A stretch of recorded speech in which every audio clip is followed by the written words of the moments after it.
اسی طریقے سے یہ سمجھیے کہ جب دین کی اصل حقیقت جو ہے وہ کمزور پڑے گی، اس سے ذہنی رشتہ کمزور پڑے گا، دینی نگاہ کم ہو جائے گا، تو کچھ اور چیزیں آئیں گی جو اس خلا کو پر کریں گی۔ وہ کیا چیزیں تھیں جو تاریخ بنی اسرائیل میں آئیں؟ وہ تھے اب سفلی اعمال، ٹونے ٹوٹکے، جادو، عملیات، ان کے نتیجے، اس کے ذریعے سے کچھ چیزیں حاصل کرنے کی کوشش کرنا، یہ گویا کہ پرورشن، دین کی پرورشن ہے۔ یہ وہ آکلٹ سائنسز جو ان کے ہاں پر شروع ہوئی، ان کی دلچسپیاں ان چیزوں کے ساتھ ہوتی چلی گئیں۔ یہاں اب بقیہ جو حصہ ہے، اگرچہ یہ بہت طویل آیت ہے جو آ رہی ہے پہلی، لیکن بہرحال اس میں 2 آیتوں پر یہ بقیات رکوع مشتمل ہے، جس میں سے پہلی آیت بہت طویل ہے۔ یہ ہے وہ شے پھر جو خود ہمارے یہاں بھی آپ دیکھیں گے کہ پھر مذہب کا تعلق جو ہے وہ ان چیزوں کے ساتھ رہ جاتا ہے۔ وہ عملیات ہے، وہ ٹونے ٹوٹکے ہیں، وہ خاص قسم کے جو ہے وہ اعمال قرآنی پر آپ کو پوری کتابیں مل جائیں گی۔ فلاں کام کے لیے اس آیت کا بیٹ کرو، اور فلاں کام کے لیے جو ہے اس کا چلا کھینچو، اور فلاں کے لیے وہ قرآن مجید پھر اب وہ کتاب ہدایت نہیں، وہ کسی ریولیوشن کا مینول نہیں رہا۔ وہ قرآن مجید جو ہے وہ انسانی زندگی کے پیچیدہ مسائل کے حل کے لیے ادھر رجوع نہیں ہو رہا ہے، بلکہ وہ یہ کہ یہ جو آپ کی ضروریات ہیں یا کوئی اپنے مشکلات ہیں ان کے حل کے لیے اب اس کو ایک ذریعہ بنا کر وہ عملیات، اس کو حوالے سے قرآن مجید جو ہے وہ گویا کہ مسلمانوں کی دلچسپی کا موضوع بنا۔ تو گویا کہ جیسا کہ میں نے عرض کیا تھا کہ یہ ساری چیزیں وہ بتائی جا رہی ہے کہ جو وہاں ہوئی ہمارے یہاں بھی ہوئی، جیسے کہ حضور نے فرمایا تھا صلی اللہ علیہ وسلم، لَتَتَّبِعُنَّ سُنَنَ مَنْ كَانَ قَبْلَكُمْ، تم لازماً ان لوگوں کی پیروی کرو گے کہ جو تم سے پہلے تھے، یہاں تک کہ اگر وہ کے بل میں گزرے تھے تو تم بھی گزرو گے۔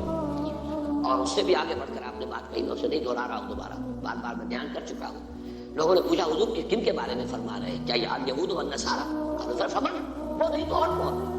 جو گمراہیاں ان کے یہاں تمہارے یہاں بھی آئیں گی، جو ان کو مغالطے ہوئے تمہارے یہاں بھی ہوں گے، جو من گھڑت عقائد انہوں نے ایجاد کر لیے تو تم بھی ایجاد کرو۔ اور دوسری حدیث وہ ہے کہ جو حالات تم پر وارد ہوئے تم پر بھی وارد ہو، جیسے عذاب کے کوڑے ان پر پڑے تم پر بھی پڑے گے، جیسے اللہ تعالیٰ کی طرف سے سرزنش ان کو ہوئی ہے مختلف مراحل پر ان کی تاریخ کے دوران تمہیں بھی ہوگی۔ وہ تو پھر ایک مستقل موضوع ہے جس پر کہ یہ 2 سابقہ اور موجودہ امتوں کا ماضی حال اور مستقبل نامی جو میری اس وقت موجود کتاب ہے اس میں اس کی تفصیل موجود ہے۔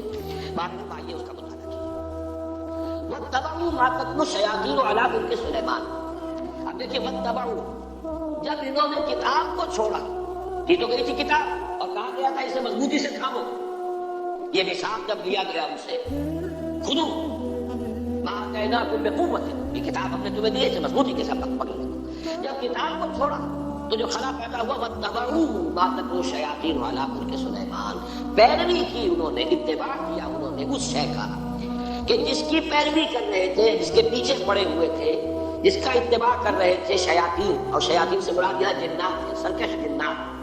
عَلَىٰ مُلْكِ سُلَيْمَانَ، عَلَىٰ مُلْكِ سُلَيْمَانَ سے مراد ہے عَلَىٰ عَہْدِ مُلْكِ سُلَيْمَانَ، سلیمان کی حکومت کے دوران، اس دور میں شیاطین جن چیزوں کے ساتھ دلچسپی رکھتے تھے، جو ان کی معمولات تھے، انہوں نے اس کا اتباع کیا، اس کی پیروی کی۔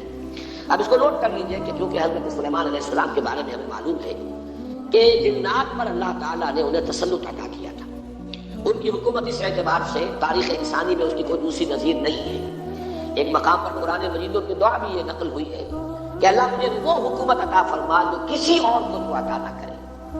اللہ تعالیٰ نے ان کی دعا قبول کی ہے۔ تو جہاں تک وہ ملکی تعلق ہے، دنیا کی عام سلطنت کے اعتبار سے ان کی سلطنت کو بہت بڑی سلطنت نہیں تھی، ان کی سلطنت کی حدود یہی تھے، دریائے نیل سے لے کر دریائے فرات تک، اور اسی کو یہ لوگ اسی لیے کہتے ہیں کہ ہماری میراث ہے، گریٹر اسرائیل جو ہے وہ نائل ٹو یوفریٹس، یہ ہے ہمارا، یہ علاقہ ہے، یہ ہماری میراث ہے، یہ یہاں پر گریٹر اسرائیل قائم کر کے رہیں گے۔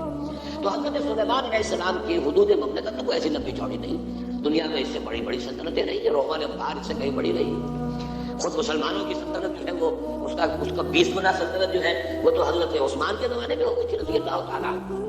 اسی طریقے سے سلطنت عثمانیہ جو عثمان امپائر وہ کہیں بڑی تھی، لیکن یہ کہ اس کی جو نظیر جو نہیں ہے کسی اعتبار سے، جو کنٹرول انہیں ہوا پر دیا گیا، یعنی عناصر فطرت کے اوپر بھی جو کنٹرول دیا گیا، اسی طریقے سے جنات پر جو کنٹرول دیا گیا، اسی طریقے سے حیوانات پر، پرندوں پر، ان کو بھی استعمال کرنا، ان کی بولیاں جو ہیں ان کو بھی سمجھنا، یہ چیزیں ہیں در حقیقت ڈائمنشنز جو ہیں ان کے، جو اللہ تعالیٰ نے اقتدار انہیں عطا کیا تھا، اس کے ڈائمنشنز اتنے ہیں، ملٹی ڈائمنشنل، کہ اس کی کوئی دوسری نظیر نہیں ہے تاریخ انسانی کے اندر موجود۔ بہرحال اسی میں چونکہ یہ جنات میں تھے، اس وقت گویا کہ انسانوں کا اختلاط ان جنات کے ساتھ رہا اور ان جنات کے اندر جہاں سرکش تھے، ویسے تو یہ کہ وہ سرکش بھی اس وقت ان کے تابع تھے، قرآن مجید میں موجود ہے، وہ قرآن میں ساتھ وہ زنجیروں کے اندر جکڑے ہوئے ہوتے تھے جبکہ کام سے لیا جا رہا تھا. وہ تو اللہ تعالیٰ نے خصوصی ایک معجزانہ غلبہ ہے جو حضرت سلیمان علیہ السلام کے اوپر عطا کیا.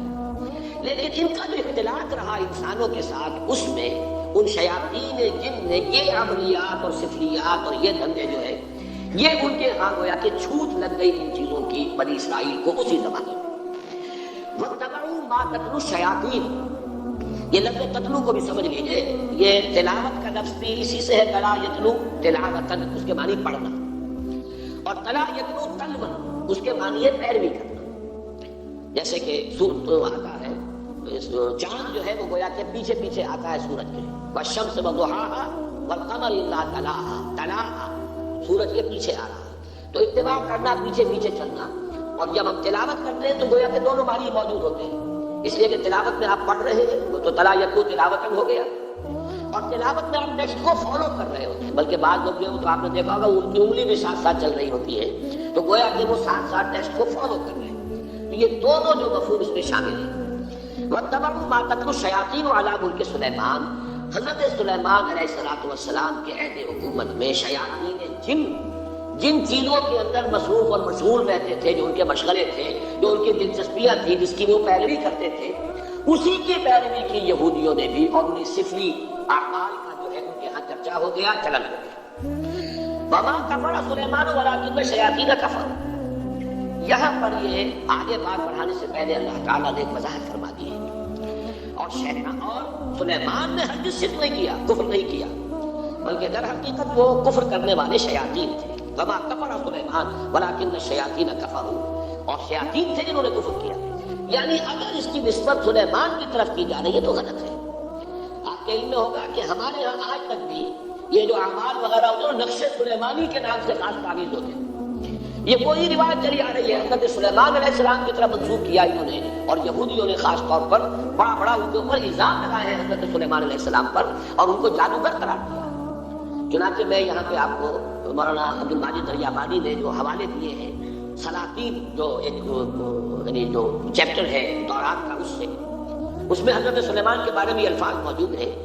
اور جب سلیمان بوڑھا ہوا تو اس کی جرموں نے اس کے دل کو غیر معبودوں کی طرف مائل کر دیا، اور اس کا دل اپنے خدا کی طرف سے کامل نہ تھا. یہ بات حضرت سلیمان کے بارے میں تورات کی بات. قرآن مجید میں آپ دیکھیں کہ اکثر و بیشتر ایسے جملے آ جاتے ہیں کہ جیسے کہ ایک بات چلتے چلتے اچانک ایک بات اللہ تعالیٰ فرما دیتے، اور اس وقت وہ آدمی کو اگر معلوم نہ ہو تو حیران بھی ہوتا ہے کہ اس بات کے کہنے کی یہاں زیادہ ضرورت نہیں تھی. جیسے سورہ قاف میں ہے، ہم نے آسمان اور زمین اور جو کچھ ان کے مابین ہے 6 دنوں میں پیدا کیا، وَمَا مَسَّنَا مِن لُغُوبٍ، اور ہمیں کوئی تکان نہیں طاری ہوئی، ہم پر کوئی تکان طاری نہیں ہوئی. مسلمان اس کو پڑھتے حیران ہو جائے گا کہ کون شخص ہوگا جو یہ گمان کر سکتا ہے کہ اللہ کو تکان میں لاحق ہو سکتا ہے. تو ایسی بات کی تردید کی ضرورت ہے. یہ بات کھلتی کب ہے؟ جب آپ قرآن پڑھیں. وہاں لکھا ہوا ہے کہ اللہ تعالیٰ نے آسمان اور زمین 6 دن میں پیدا کیے اور 7ویں دن آرام کیا. اب یہ جو آرام کا تصور ہے یہی ہے حقیقت ویکینڈ جو چلا آ رہا ہے ان کے ہاں، یہ 6 دن کام کرو 1 دن آرام کرو. یہ تصور پوری مغربی تہذیب کا ویکینڈ کا تصور یہ ہے کہ اللہ نے بھی آسمان اور زمین 6 دن میں پیدا کیے اور پھر 7ویں دن میں اس نے آرام کیا. وہ کہ تکان لائے وہاں پر وہ چلتے چلتے وَلَقَدْ خَلَقْنَا السَّمَاوَاتِ وَالْأَرْضَ وَمَا بَيْنَهُمَا فِي 6 أَيَّامٍ وَمَا مَسَّنَا مِن لُغُوبٍ، ہمیں کوئی تکان کاری نہیں. اسی طرح کا معاملہ یہاں ہے کہ چونکہ تورات کے مرتبین نے یہ سب کچھ کیا ہے. حضرت سلیمان علیہ السلام کے بارے میں میں آپ کو ایک اور جملہ سناتا ہوں، کیونکہ امام طبری نے اپنی اس جو ان کی علامہ ابن جریر طبری نے اپنی تفسیر میں اس کو نقل کیا ہے، وہ بھی میں سناؤں گا. لیکن ایک دوسرا اور بھی قول جو مولانا مجید دریابادی نے نقل کیا ہے، شوہر بس کہ اس کا دل خداوند اسرائیل کے خدا کی جانب سے برگشتہ ہوا، اس لیے خداوند سلیمان پر غضبناک ہوا، اور اس نے اسے حکم دیا تھا کہ وہ اجنبی معبودوں کی پیروی نہ کرے، پر اس نے اپنے خداوند کے حکم کو یاد نہ رکھا. وہی کنگز سلاطین نامی جو چیپٹر ہے اولڈ ٹیسٹمنٹ کا، اسی سے یہ دونوں میں نے آپ کو حوالے سنائے ہیں. اس کی نفی ہے جو قرآن نے یہاں کیا ہے، وَمَا كَفَرَ سُلَيْمَانُ وَلَٰكِنَّ الشَّيَاطِينَ كَفَرُوا. سلیمان تو ہمارے بندے، ہمارے نبی اور ہمارے پسندیدہ بندے ہیں، ان کی طرف اس طرح کی نسبت کرنا جو ہے یہ غلط ہے. یہ شیاطین تھے، وہاں جنات تھے. اس وقت چونکہ رہا اختلاط، انہوں نے یہ سارا جو ہے کفر پھیلایا، اور یہ سارے سفلی علوم جو ہے وہ ان کے ذریعے سے یہودیوں کے اندر سرایت کر گئے. یہاں میں علامہ ابن جریر طبری کا بھی حوالہ آپ کو سنا دوں. قال بعض احبار الیہود، علامہ ابن جریر فرماتے ہیں کہ یہود کے بڑے بڑے علماء میں سے بعض نے یہ کہا ہے، وہ یہ کہتے تھے آپس میں، الا تعجبون من محمد، آپ ان کو گفتگو کرتے تمہیں تعجب نہیں ہوتا محمد پر صلی اللہ علیہ وسلم؟ یزعم ان ابن داؤد کان نبیا، وہ یہ بتا رہا ہے، کہہ رہا ہے محمد صلی اللہ علیہ وسلم کہ ابن داؤد یعنی حضرت داؤد کے بیٹے تھے حضرت سلیمان، وہ نبی تھے. وما کان الا ساحرا، وہ تو سوائے جادوگر تو دکھائی نہیں. سلیمان کی یہ شان ہے جو تورات کے یہ مرتبین جو ہے انہوں نے اپنے یہاں درج کی. تو اس کی نصیحت قرآن مجید نے یہاں کی ہے. جہاں جہاں موقع ملتا ہے، جو بھی پردے ڈال دیے گئے تھے انبیاء کی سیرت و کردار پر یا داغدار کر دیا گیا تھا، قرآن مجید نے ان داغوں کو دھبوں کو دھویا ہے. اور اس کا بھی ایک خاص سبب تھا اصل میں، کیوں بنی اسرائیل نے اپنے انبیاء کی سیرتوں کو داغدار کیا، اس کا سبب بھی سمجھ لیجیے. دیوانہ بطارے خیش ہوشیار یہ بغیر کسی سبب اور بغیر کسی مقصد کے نہیں تھا. جب ان کے علماء کے اندر اخلاقی زوال آیا، انحطاط آیا، اب لوگ ان پر انگلیاں اٹھاتے تھے کہ تم اتنے بڑے عالم ہو کر، اتنے بڑے مذہبی رہنما ہو کر، یہ تمہاری حرکت. انہوں نے اپنے دفاع میں نبیوں کے اوپر اس طرح کے چھینٹے اڑا کر دیا. تو ہوتا ہی ہے جب نبی ایسے تھے تو اگر ہمارے ذریعے سے کچھ ہو گیا تو بہت سی بڑی بات ہو گئی، ہم تو پھر نبی بھی نہیں ہیں. یہ اپنے آپ کو بچانے کے لیے در حقیقت، اور یہ اس کی مثالیں اور بھی تاریخ میں آپ کو ملیں گی، میں زیادہ تفصیل میں نہیں جانا چاہتا، لیکن اس وقت صرف یہ وضاحت کرنا چاہتا تھا کہ وما کفر سلیمان ولکن الشیاطین کفروا یعلمون الناس السحر، وہ لوگوں کو سحر سکھاتے تھے.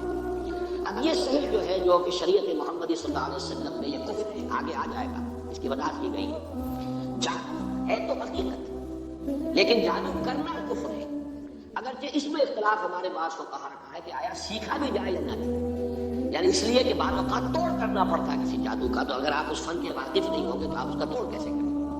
اس حوالے سے تو رائے ہے کہ اس کی معلومات اس کے بارے میں حاصل کی جا سکتی ہے، لیکن بعض فقہا کے نزدیک اس کا سیکھنا کرنا تو ہے ہی ہے کفر، اس میں تو شک ہے ہی نہیں. خود جادو کرنا لیکن جادو کا علم حاصل کرنا یہ بھی کفر ہے، یہ بھی ممنوع ہے، یہ بھی حرام. اس لیے کہ ظاہر بات ہے کہ وہ ذریعہ ہے کفر بننے والی شے. یعلمون الناس السحر، اس کی اصل حقیقت کیا ہے وہ میں ذرا تھوڑی دیر میں آگے جو موضوع آ رہا ہے اس کے حوالے سے بات کروں. وما انزل علی الملکین ببابل ہاروت و ماروت، یہ ماں جو ہے اس کا عطف ہے واتبعوا ما تتلو الشیاطین، وہ ماں جو آیا تھا انہوں نے پیروی کی اس شے کی جو شیاطین جن جس مشوروں کے اندر مصروف رہے تھے ان کی پیروی کی، اسی ماں پر. وما یعنی جو انہوں نے پیروی کی تھی ان کی، کہ جو حضرت سلیمان علیہ السلام کے زمانے میں شیاطین جو کچھ سکھاتے تھے اس کی پیروی کی. وما انزل علی الملکین ببابل ہاروت و ماروت، اور پیروی کی انہوں نے اس کی جو نازل کیا گیا دو فرشتوں پر جو ہاروت اور ماروت تھے بابل میں. یہاں پہلے میں چاہتا ہوں کہ جو مختلف آرا ہے وہ بیان کر دوں. یہ ملکین جو ہے نام کے زبر کے ساتھ، یہ ہے ہماری جو معروف اور مشہور قرات ہے، دو فرشتے. لام کی زیر کے ساتھ اس کے معنی ہو جائیں گے دو بادشاہ. یہ دونوں قرات صنف میں موجود ہے. جو لوگ اس کو ملکین پڑھتے ہیں اس کا مطلب یہ ہے کہ بابل کے دو بادشاہوں کا ذکر یہاں ہو رہا ہے کہ ان کا یہ شغل تھا جو بھی تھا، جس کا تذکرہ میں بعد میں کروں گا کہ کیا شغل تھا. لیکن ابھی صرف یہ نوٹ کر لیجئے کہ ہمارے ہاں کی مشہور قرات ملکین ہے، اور تقریباً مفسرین کا اجماع اس پر ہے کہ ملکین ہے یہ فرشتے ہیں تو کہ جو بابل میں اتارے گئے تھے. وما انزل علی الملکین ببابل ہاروت و ماروت، اگر تو ملکین پڑھا جائے اس کو دو بادشاہ تو پھر اشکال بہت سے رفع ہو جاتے ہیں، پھر بہت سی چیزیں جو ہے جو مسائل اس میں پیدا ہوتے ہیں تفصیلی ان کا حل ہو جاتا ہے. لیکن جیسا کہ میں نے عرض کیا اگرچہ یہ قرات ہمارے ہاں ہے لیکن اکثر مفسرین کا اجماع یہی ہے کہ یہ ملکین ہی ہے اور یہ مراد سے فرشتے ہیں. بابل در حقیقت قدیم نام ہے ملک عراق کا، پورے ملک کا نام بھی بابل، اور اس کا جو صدر مقام تھا وہ بھی بیبیلونیا، وہ بھی بابل تھا. اسی کے نام سے پورا ملک جو ہے وہ پہچانا جاتا ہے. آج بھی اگر آپ مصر میں جائیں گے تو قاہرہ کو مصری مصر کہتے ہیں، مصر اصل میں قاہرہ. گویا کہ اگر کسی نے پوچھا کہاں جا رہے ہیں، اگر آپ نے کہیں اسماعیلیہ میں یا کہیں اسکندریہ میں پوچھا کہاں جا رہے ہیں، مصر، یعنی مصر جا رہا ہوں، حالانکہ وہ مصر ہی میں ہے اس وقت، لیکن یہ کہ وہ قاہرہ کو مصر کہتے ہیں. اسی طریقے سے یہ بیبیلونیا یہ بابل جو ہے یہ پورے ملک کا نام بھی تھا اور صدر مقام کا بھی. یہ صدر مقام جو ہوتا تھا یہ آج کے بغداد سے 60 میل جنوب میں اسی دریائے فرات کے کنارے پر یہ شہر آباد تھا بیبیلونیا. تو در حقیقت وہاں چونکہ اب یہ ذہن میں رکھیے کہ فلسطین مغرب میں ہے، شام کا علاقہ ہے، یہ عراق جو ہے یہ اس کے مشرق میں ہے، اس سے مشرق میں پھر ایران ہے.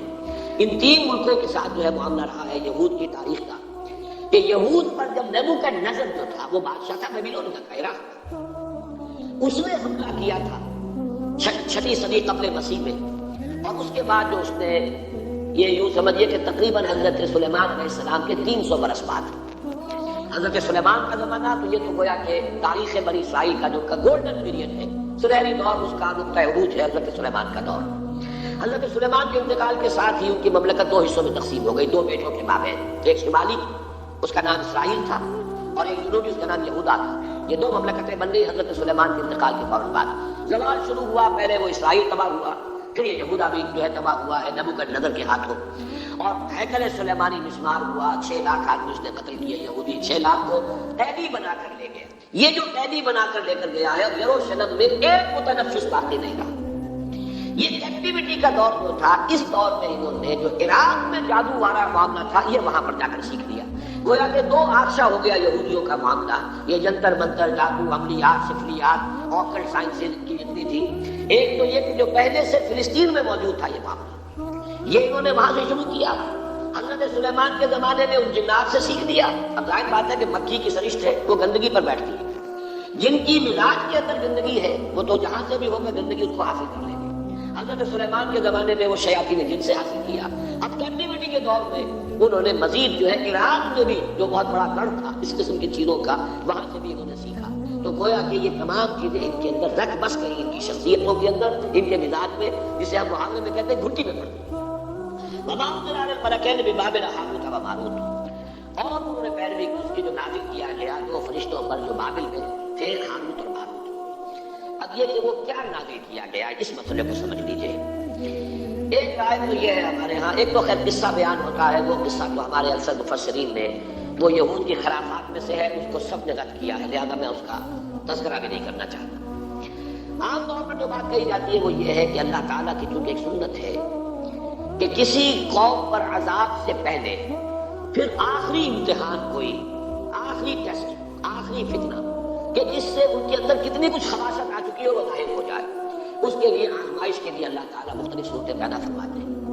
جب ان کے ہاں ان چیزوں کا رواج بہت ہو گیا تو اللہ تعالیٰ نے 2 فرشتوں کو انسانی شکل میں بھیجا، اور وہ فرشتے جو ہے وہ ان کو کچھ وہ جادو وغیرہ کی تعلیم دیتے تھے، لیکن کہہ دیتے تھے دیکھو یہ کفر ہے، ہم فتنہ مت سیکھو، لیکن یہ کہ اگر سیکھنا چاہتے ہو ٹھیک ہے، اگر تمہاری طلب یہی ہے، تاکہ معلوم ہو جائے کہ ان کی طلب کس ہے، ان کی اپنی فطرت کس درجے بس ہو چکی ہے، اتمام حجت کے لیے کہ بات واضح ہو جائے۔ جیسے کہ قرآن مجید میں آتا ہے مختلف مواقع پر کہ اللہ تعالیٰ ان کی رسی دراز کر رہا ہے، کیوں کر رہا ہے؟ تاکہ جو ان کا خود سے باقی نے پورے طور پر غائب ہو جائے، تاکہ پھر یہ پوری طرح سزا کے مستوجب ہو جائے، مستحق ہو جائے، جو سزا ملے وہ واقعتاً ثابت ہو کہ یہ ان کی خباثت اسی درجے کی تھی کہ اتنی سزا انہیں ملنی چاہیے تھی۔ اس معنی میں گویا کہ آزمائش کے طور پر، چنانچہ یہاں کے الفاظ پڑھ لیجئے، وَمَا يُعَلِّمَانِ مِنْ أَحَدٍ، اور وہ نہیں سکھاتے تھے کسی کو کچھ بھی، حتیٰ یقولا، یہاں تک کہ وارن کر دیتے تھے، انما نحن فتنۃ فلا تکفر، ہم فتنہ ہے، آزمائش ہے، تو تم کفر مت کرو، کفر مت سیکھو، کفر سے دلچسپی نہ رکھو۔ لیکن ان کا حال کیا تھا؟ فَيَتَعَلَّمُونَ مِنْهُمَا، وہ سیکھتے تھے وہ لوگ ان دونوں سے، ان فرشتوں سے، مَا يُفَرِّقُونَ بِهِ بَيْنَ الْمَرْءِ وَزَوْجِهِ، جس سے تفریق کر سکے وہ کسی شخص اور اس کی بیوی کے مابین۔ اب سفلیات کا علم جو ہے وہ تو آپ کو معلوم ہے آج بھی جادو ٹوٹے ٹوٹ کے انہی چیزوں میں چلتے ہیں۔ کسی کے گھر کو اجاڑنا ہے، کسی کے ہاں اولاد نہیں ہو رہی ہے تو دوسرے کے ہاں کی اولاد جو ہے وہ بھی اس کو کھل رہی ہے، اس عورت کو، اس کی اولاد مر جائے اور مجھے اولاد جو ہے وہ مجھے ہو جائے۔ یہ سارے ٹوٹے ٹوٹ کے جو عورتوں کے چل رہے ہوتے ہیں وہ اکثر و بیشتر انہی چیزوں کے اندر ہے۔ قرآن مجید نے بھی وہی جو سب سے زیادہ دکھتی ہوئی رکھتی اسی کو پکڑا ہے، فَيَتَعَلَّمُونَ مِنْهُمَا مَا يُفَرِّقُونَ بِهِ بَيْنَ الْمَرْءِ وَزَوْجِهِ، بجائے اس کے کہ گھروں کو آباد رکھے، گھر ہنستا بستا ہے، شوہر اور بیوی کے مابین موافقت ہے، یگانگت ہے، گھر آباد ہے، تو بجائے اس کے کہ وہ اس کو دیکھ کر جو ہے خوش ہو، اس کے اندر کوئی فساد پیدا کرنا، کوئی اختلاف پیدا کرنا، ان کے درمیان کوئی دنگا اور لڑائی کی شکل پیدا کرنا، تفرقہ پیدا کر دینا۔ یہ بھی ہو سکتا ہے کہ کوئی شخص جو ہے کسی عورت کی سے خود شادی کا خواہش مند ہو، اس کے لیے اس نے یہ سارے جو ہے حرکتیں کی ہو، مایو فرقون ابھی اب بھی جو تعویذ لکھتے ہیں محبوب قدموں میں آ کر گرے گا، تو وہ تو تعویذ جو ہے وہ انہی چیزوں کے لیے، تو وہ یہ تعویذ و گنڈوں کا کام جو ہے سب سے زیادہ جو اس میں ہاٹ کیکس کی طرح بکنے والے ہیں، وہ تو ظاہر بات ہے اسی درجے سے متعلق ہے۔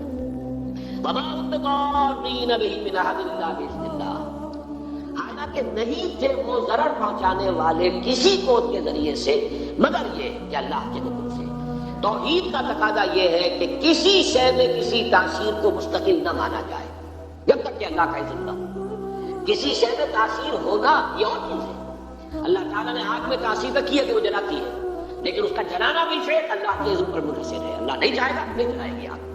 تو اگر آگ سے اس کی صفت منفک ہو سکتی ہے، جدا ہو سکتی ہے، تو ظاہر بات ہے اور چیزیں جتنی بھی ہیں ان میں تاثیرات تو ہے، لیکن ان تاثیرات کا بروئے کار آنا، بالفعل نتیجہ خیز ہونا اللہ کے اذن کے بغیر نہیں ہے۔ چونکہ یہود جو ہے وہ توحید کے مدعی ہے، اور یہ ماننا پڑتا ہے دنیا میں جتنی توحید ان میں رہی ہے، باقی آپ مسلمانوں کے معاملے کو چھوڑ دیجئے، وہ تو پھر ایک یعنی آخری امت ہے اور جس طریقے سے تکمیل ہوئی ہے اور دین کی حفاظت کا اللہ نے انتظام کیا ہے تو وہ معاملہ علیحدہ ہے۔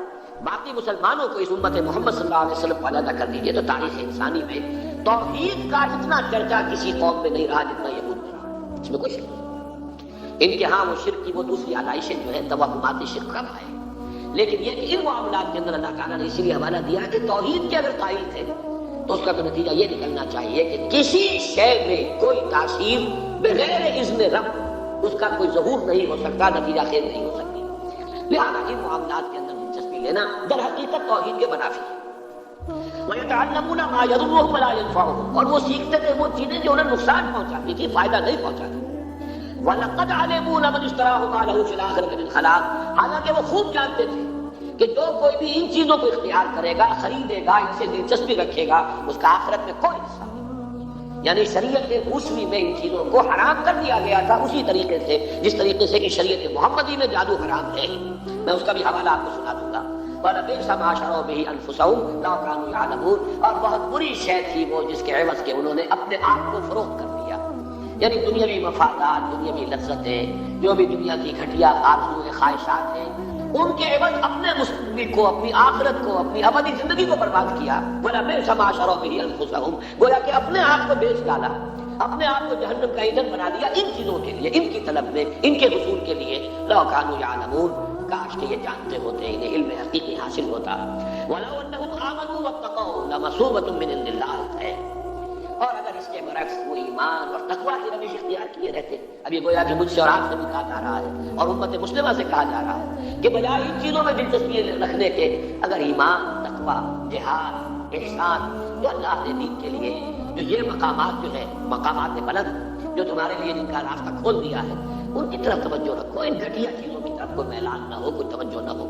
وَلَوْ أَنَّهُمْ آمَنُوا وَاتَّقَوْا لَمَثُوبَةٌ مِّنْ عِندِ اللَّهِ خَيْرٌ، تو جو بدلہ اور ثواب اور اجر اللہ کی طرف سے ملتا کتنا بہتر ہوتا۔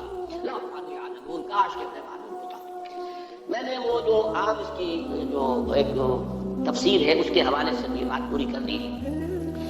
اس موضوع پر یہ کیا چیز تھی جو نازل کی گئی تھی فرشتوں پر، ہاروت اور ماروت پر، اگر انہیں فرشتے ہی مانا جائے جیسا کہ اکثر مفسرین کا اجماع ہے۔ اس موضوع پر میں سمجھتا ہوں کہ مولانا عنایت الاصلاحی صاحب نے جو رائے ظاہر کی ہے وہ بہت مضبوط ہے، قوی ہے، اور وہ یہ ہے کہ اصل میں ایک علم وہ بھی ہے جس سے ہم کلمات کی تاثیرات کا علم کہتے ہیں، روحانی اثرات، جیسے مادی چیزیں ہیں، میٹر ہے، فزیکل کمپاؤنڈس ہیں، کیمیکل کمپاؤنڈس ہیں، ہر شے کی اپنی پراپرٹیز ہیں، ان کی تاثیرات ہیں۔ ایسی کلمات کے بھی کچھ خواص ہیں، جیسے آپ کو معلوم ہے ساؤنڈ ہے، آواز ہے، اس کی اپنی تاثیر ہے۔ ایک آواز ہے کہ جس سے طبیعت کے اندر انشراح پیدا ہو جاتا ہے، خوشی ہوتی ہے۔ آخر یہ موسیقی میں کیا ہوتا ہے؟ وہی آواز ہے کسی اور آہنگ میں آئی ہے، دل افسردہ ہو جاتا ہے، غم کی کیفیت طاری ہو جاتی ہے آواز۔ آواز کی تاثیر ہوئی ہے، آواز کی تاثیر یہ بھی۔ اسی طریقے سے کلمات، ان کی کچھ تاثیرات ہیں، ایک تو معنی، اس لفظ کے یہ معنی ہے، اس لفظ کے یہ معنی ہے، اس لفظ کے یہ معنی ہے، اس لیے کہ ہم نے ان الفاظ کو وضع کیا ہے کچھ چیزوں کا مسمى بنا کر، یہ کھڑی ہے، یہ ایک عینک ہے، لیکن یہ کہ ان کلمات کی کوئی روحانی تاثیرات بھی ہے، ان کا انکار نہیں کیا جا سکتا۔ ان تاثیرات کا استعمال ہے کہ جو ان اعمال کے اندر ہوتا ہے، ان تاثیرات کو، ان کی جو ظاہر بات ہے کہ اسی کو غلط استعمال جادو کی شکل میں ہوتا ہے، انہی کلمات کا استعمال ہے، ان کے اندر تاثیرات ہیں، ان کا استعمال جادو کے لیے ہو رہا ہے۔ لیکن ایک زمانے میں ضرورت پیش آتی ہے مختلف دور میں، جیسا کہ ہندوستان میں بھی ہمیں معلوم ہے کہ ایک حد تک یہ علم دیا گیا یا لوگوں نے حاصل کیا دشمنوں کا، مخالفوں کا توڑ کرنے کے لیے۔ ہندوستان میں جو بھی سنیاسی انہوں نے جو بھی نفسیاتی ایکسرسائز کی ہوئی تھی، جس طرح کی جو بھی چلہ کشی کی ہوئی تھی، اس سے جو بھی لوگوں کے اوپر اپنی روحانیت کا ایک جو ہے وہ فسوداری کیا ہوا تھا، روک ڈالا ہوا تھا، اب ظاہر بات ہے کہ اس روک کو توڑے بغیر یہاں ہمارے صوفیہ اسلام کی تبلیغ نہیں کر سکتے ہیں۔ لہٰذا انہوں نے ان چیزوں کا علم حاصل کیا ایک درجے میں، اور ان کو حاصل کر کے اور پھر ان کا جو ہے مقابلہ کر کے انہیں اس میدان میں بھی شکست دی، اور اس کے بعد یہ ہے کہ ان کے لیے راستے کھل گئے کہ پھر انہوں نے دین کو سمجھا اور دین کی طرف آئے، اور جو اصل دین ہے اس کی تعلیم بھی ان تک پہنچ گئی۔ اسی طریقے سے آپ کو معلوم ہے ہندوستان میں یہ قوالی کا رواج کیوں ہوا؟ ہندو مزاج کے اندر یہ موسیقی جو ہے وہ ان کے مذہب کے ساتھ گھلی ہوئی ہے، رچی بسی ان کے مزاج کے اندر، اس کے حوالے سے وہ ان کی پوری عبادات بھی جو ہے وہ بھجن ہے یا جو اور جس طریقے سے ہے وہ ان کے ہاں اس درجے ان کی طبیعت ثانیہ بن چکے تھے کہ اس طریقے سے ان تک بات پہنچانے کے لیے کچھ لوگوں نے اس راستے کو بھی اختیار کیا۔ اگرچہ وہ شروع میں جو یہ قوالی ہوتی تھی اس میں یہ مضامین نہیں ہوتے تھے، انسٹرومنٹل میوزک نہیں تھا، وہ صرف یہ کہ ظاہر بات ہے کہ وہ میوزک جو اللہ تعالیٰ نے انسان کی اپنی آواز میں رکھ دیا ہے، جس کے لیے فرمایا گیا کہ قرآن مجید کو مزین کرو، زین القرآن باصواتکم، قرآن مجید کو اچھی سے اچھی آواز میں خوشنہانی کے ساتھ پڑھو تاکہ قرآن مزین ہو جائے۔ قرآن کے اندر جو اس کے صوتی آہنگ ہے اس کی اپنی تاثیر ہے، ایک اچھا قاری قرآن پڑھ رہا ہو اس کے اثرات چاہے سمجھا نہ ہو آپ نے، سمجھنا اپنی جگہ پر ایک اور سورس ہے علم کا، اور وہ ضروری ہے، قرآن اسی لیے نازل کیا گیا ہے لیتدبروا آیاتہ، تاکہ اس کی آیات پر غور کیا جائے۔ یہ جو ہے اس کی ترجیحات کے اندر تو رہے گا، لیکن یہ کہ اس کی قراءت کے اندر اپنی ایک تاثیر ہے، اس کا انکار کرنا درست نہیں ہے۔ اگر اس کی کوئی تاثیر نہ ہوتی تو اتنی تاکید نہ ہوتی۔ من لم یتغن بالقرآن فلیس منا، جو قرآن مجید کو اچھی آواز سے اس نے صوت سے نہیں پڑھتا وہ ہم میں سے نہیں ہے، اس درجے تاکید۔ بلکہ جیسا کہ حضرت ابو موسیٰ اشعری رضی اللہ تعالیٰ عنہ کی تحسین فرمائی حضور نے کہ ایک رات آپ مدینے میں گلیوں میں جب آپ کچھ گشت فرما رہے تھے تو حضرت ابو موسیٰ اشعری رضی اللہ تعالیٰ عنہ وہ تہجد کی نماز میں قرآن پڑھ رہے تھے، اور اس اللہ تعالیٰ نے انہیں ایسی آواز دی تھی کافی دیر تک حضور وہاں کھڑے سنتے تھے۔ ظاہر بات ہے مکان تو ایسے تو نہیں تھے ہمارے، وہ تو ایک کسی کا کمرہ، ایک کوئی کوٹڑی ہوتی تھی، حجرات تھے، اس کے اندر جو بھی وہ پڑھ رہے ہیں تو باہر گلی میں سنائی دینا۔ صبح فجر میں جب ملاقات ہوئی ہے تو پھر حضور نے حضرت ابو موسیٰ سے پھر یہ فرمایا، یا ابا موسیٰ انک قد اوتیت مزمارا من مزامیر آل داؤد، اے موسیٰ آپ کو تو تمہیں تو اللہ تعالیٰ نے آل داؤد کے سازوں میں سے ایک ساز عطا کیا ہے، یہ ساز جو ہے گلے میں تمہارے یہ ساز ہے، تو یہ جو فطری ساز تھا اصل میں اس کا استعمال کیا گیا تھا، اور اس کے ذریعے سے اس کا بہترین استعمال کیا گیا۔ بعد میں اضافے ہوتے چلے گئے، وہ میں موجودہ قوالی کو نہیں کہہ رہا بلکہ جو آغاز تھا قوالی کا وہ اس انداز میں ہوا۔ اسی طریقے سے گویا کہ کچھ کلمات کی تاثیر اور اس کے جو خواص ہیں ان کا کوئی علم تھا جو ایک زمانے میں ان کو دیا گیا ہے، ورنہ جادو کے بارے میں جیسا کہ میں نے عرض کیا یہ کتاب استثناء جو ہے، یعنی فلسطین میں صحرائے سینا میں جبکہ ابھی تھے بنی اسرائیل، حضرت موسیٰ علیہ السلام ساتھ تھے، اس وقت انہیں جو ہدایات کی گئی تھی ان میں سے یہ ہے جب تو اس ملک میں جو خداوند تیرا خدا تجھ کو دیتا ہے پہنچ جائے تو وہاں کی قوموں کی طرح مکروہ کام کرنے نہ سیکھنا،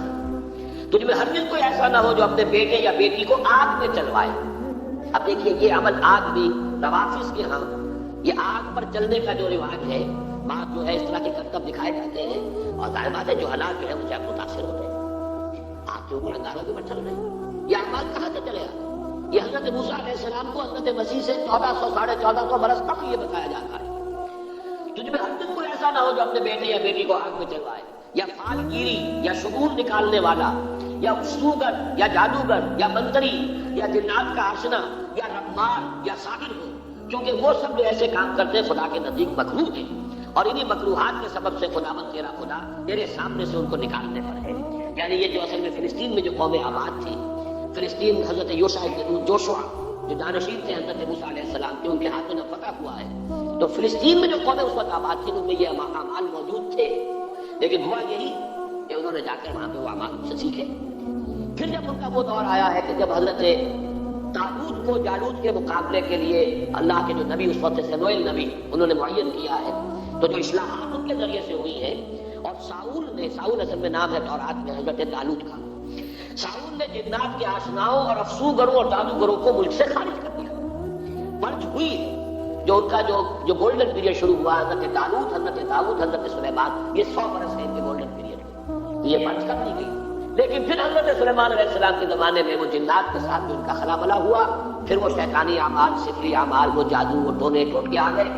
اور 2 عرصہ ہو گیا معاملہ یہ، جب یہ عراق میں رہے بیبیلونیا میں کیپٹیوٹی میں، حالت اسیری میں. پھر وہاں پر جو معاملہ اپنی انتہا کو پہنچا تو اللہ تعالیٰ نے پھر وہاں پر جو ہے ان فرشتوں کو، جو معروف تفسیر ہے اس کے مطابق فتنہ بنا کر بھیجا. اور دوسری رائے جو مولانا اصلاحی صاحب کی ہے کہ اصل میں وہ فرشتوں پر جو چیز نازل کی گئی تھی، بہرحال وہ ساحری جادوگری نہیں ہو سکتی، بلکہ معلوم ہوتا ہے کہ انہی کلمات کے خواص کا علم تھا جو ایک زمانے میں ان کو اس لیے تلقین کیا گیا کہ اس کے ذریعے سے وہ دشمنوں کا توڑ کر سکیں، دشمنوں کا مقابلہ کر سکیں، اس کو صحیح مقصد کے لیے استعمال کر سکیں. لیکن جب ان کی ذریعت بس ہوئی، انہوں نے اسی کو برے مقاصد کے لیے، غلط مقاصد کے لیے، جیسے 2 دھاری تلوار ہے، آپ اسے کسی اچھے مقصد کے لیے بھی استعمال کر سکتے ہیں، لیکن جب آپ کی اپنی ذہنیت بس ہو جائے گی تو اسی کو آپ کسی غلط کام کے لیے استعمال کریں گے. تو پھر وہ ہوتے ہوتے وہ جادوگری اور وہ یہ سفری اعمال اور اوکلٹ سائنسز، ان سب کا معاملہ جو ہے ان کے ہاں رواج پا گیا. بس یہ وہ رائے ہے کہ جو میں نے سمجھا کہ وہ میں آپ کے سامنے لے آؤں. مجھے مولانا امین احسن اصلاحی صاحب کی اس رائے سے اتفاق ہے. باقی اب اصل میں یہ سمجھ لیجیے جو میں نے بات شروع میں عرض کی تھی، علم کے بارے میں قرآن مجید جو واضح کرتا ہے وہ یہ ہے کہ علم صرف 2 ہے. تیسری کسی شے کے پیچھے پڑنا یہ در حقیقت اللہ تعالیٰ کے حکم کی خلاف ورزی ہے. یہ جن کو اوکلٹ سائنسز کہا جاتا ہے. اسی لیے حضور نے فرمایا جس کسی نے کسی نجومی کی بات کی تصدیق کی، اس نے میرے لائی ہوئی شے کی تکذیب کی. اب یہ چاہے وہ ہاتھوں کی لکیروں کا علم ہو، چاہے وہ آپ ہمارے ہاں اس کو بھی سائنس کہہ دیتے ہیں، سائنس آف نمبر، اگر جب اس کو واضح کریں گے تو پھر وہ اوکلٹ سائنسز کا لفظ آتا ہے. اور یہ ہاروسکوپس بنے ہوتے ہیں، اور یہ جو ہر اخبار کے اندر چلے آ رہے ہیں، اور فلاں کا یہ ہے اور فلاں کا وہ ہے، یہ مختلف حوالوں سے جو ہے وہ قسمتیں ہیں، فال گیری ہے، یہ تمام چیزیں جو ہے در حقیقت یہ اس دائرے میں آتی ہے کہ جن سے دلچسپی رکھنا گویا کہ دین کے مقاصد کے برعکس حضور کے وہ الفاظ ان سب کے اوپر آئیں گے. اگرچہ یہ سب غلط نہیں ہے، ان کے اندر تاثیرات ہیں، حقیقتیں ہیں. حقیقت ہونا کسی شے کا اور ہے اور کسی شے کا جائز اور حلال ہونا اور. جب قرآن مجید تو شراب کے بارے میں کہتا ہے کہ اس میں کچھ نفع بھی ہے، ومنافع للناس، لوگوں کے لیے کچھ فائدے ہیں، لیکن اس میں ہوا اکبر من نفع. ان کا گناہ کا پہلو جو ہے وہ ان کے نفع کے پہلے سے جوئے کا بھی اور شراب کا بھی وہ زیادہ ہے، لہٰذا وہ حرام کر دیا.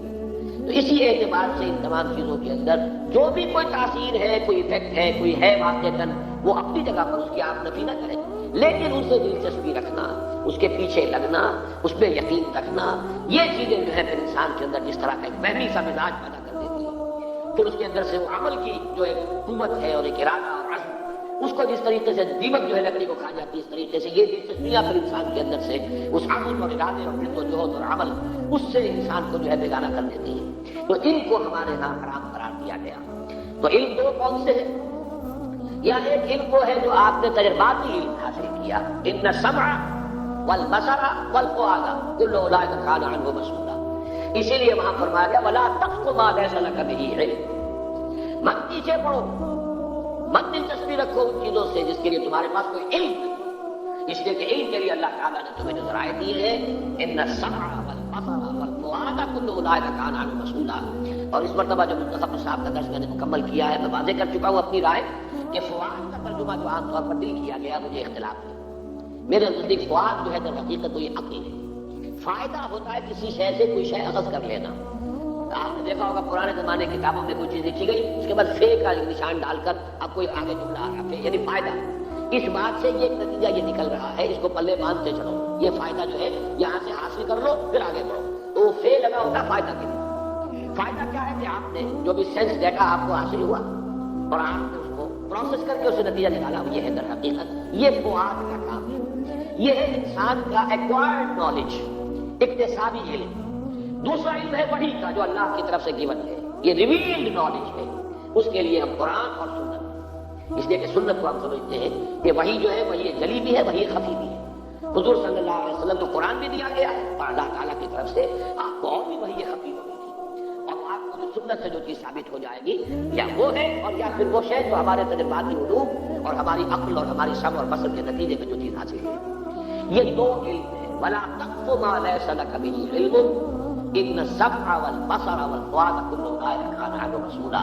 یا علم ہے قرآن اور سنت کا علم، یا اس سے استنباط، اس سے استدلال.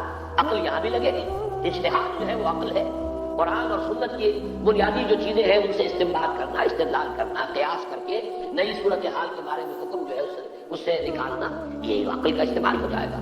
لیکن سورسز یا ریویل نالج وہی خفی وہی جلی، لیکن وہی خفی نبی کسی اور ولی اللہ کی وہی خفی جو ہے وہ حجت نہیں ہے. کوئی بڑے سے بڑا ولی ہو، بڑے سے بڑا اس کا کشف ہو، بڑی سے بڑی اس کو جو ہے وہ بشارت ہو گئی ہو، دین میں حجت نہیں. حجت اللہ کی کتاب اور اس کے رسول صلی اللہ علیہ وسلم کی سنت. اور ادھر ان السمع والبصر والفؤاد، ان دو کے علاوہ تیسرا یہ سارا دائرہ جو ہے، یہ چاہے اپنی جگہ پر اس میں کوئی تاثیرات ہے، حقیقت ہے، لیکن یہ کہ یہ چیزیں جو ہے ممنوع ہے، جس کو کہ یہاں پر کفر کے درجے میں کہا گیا وما کفر سلیمان ولکن الشیاطین کفروا.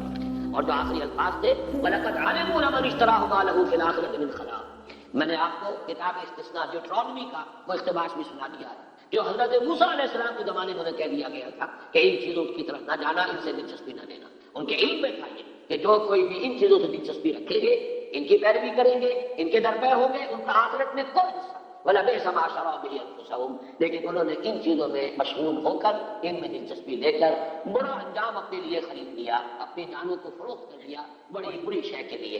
لَوْ كَانُوا يَعْلَمُونَ، کاش کہ انہیں معلوم ہوتا. وَلَوْ أَنَّهُمْ آمَنُوا وَاتَّقَوْا لَمَثُوبَةٌ مِّنْ عِندِ اللَّهِ خَيْرٌ. اور اگر وہ ایمان اور تقویٰ کی روش پر قائم رہتے تو اللہ کی طرف سے اجر و ثواب بہت بہتر رہتا. لَوْ كَانُوا يَعْلَمُونَ، کاش کہ وہ